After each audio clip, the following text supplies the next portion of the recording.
I don't know if you've heard this yet, but want to play Bill Belichick this morning. Dude, I got the email. I got the email from NFL Network, right? From NFL Network, from our assignment desk, from our editorial staff. And I couldn't believe the number of times he was asked about his job status and if he's coaching for his job this weekend in Germany. I have not heard this sound. This is unprecedented. So we have that soundbite, huh? Let's hit it.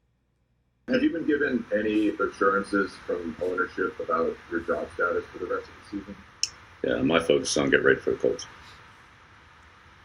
Do you personally believe that you could be coaching for your job this week against the Colts? I'm going to control what I can control and get ready for the Colts. Wow. Do we know who was asking the questions? I don't, but Rich, I had the same reaction that you did. I woke up saying we get the same feed blast here, and I looked at it when I was rubbing sleep out of my eyes this morning because Belichick's always the first Monday morning coach to have his day after presser.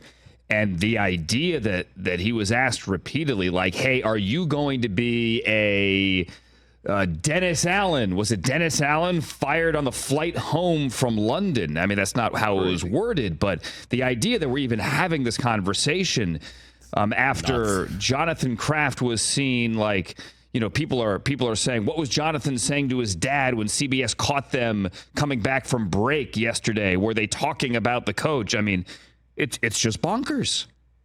Listen,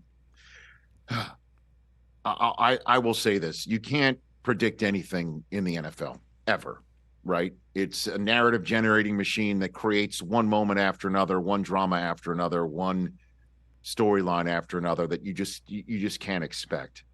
I would be absolutely stunned if the Patriots Kraft Belichick relationship ends in the middle of a playing season. Agree. Just, you know, I just don't see that happening. And then look, you could say all you want about the roster that's currently wearing Patriots gear and how Belichick is the one who picked them. You know, they are banged up. I mean, they are missing some of their best players, without a doubt. But Ramondre Stevenson, I think, is playing some of his best football all year, and so is Zeke. And the turnover that did him in, you know, was a great throw by Mack, and just Juju didn't catch it. You know, these are the things where when you're not that good of a team, you make mistakes and you can't overcome them. And I think that's the team that the Patriots are right now, and you're just not used to it. I looked it up on the train ride today. The last time Belichick was 2-7 was his first year in New England. When the team went 5-11. It was a Week 12 game against Cleveland of all teams, and they lost that one as well. So, you know, I don't know who was the broadcaster of that game at all, who was in that broadcast production meeting with a 2-7 Belichick. Maybe I'll reach out to Don Criqui to see if it was him. You know, I don't know, but that's what we've got on our hands here, and you know, it's every game is important for a franchise that is coached by the winningest coach that's out there right now in terms of active coaches, and one of the winningest of all time. Not used to this sort of stuff. I just would be stunned.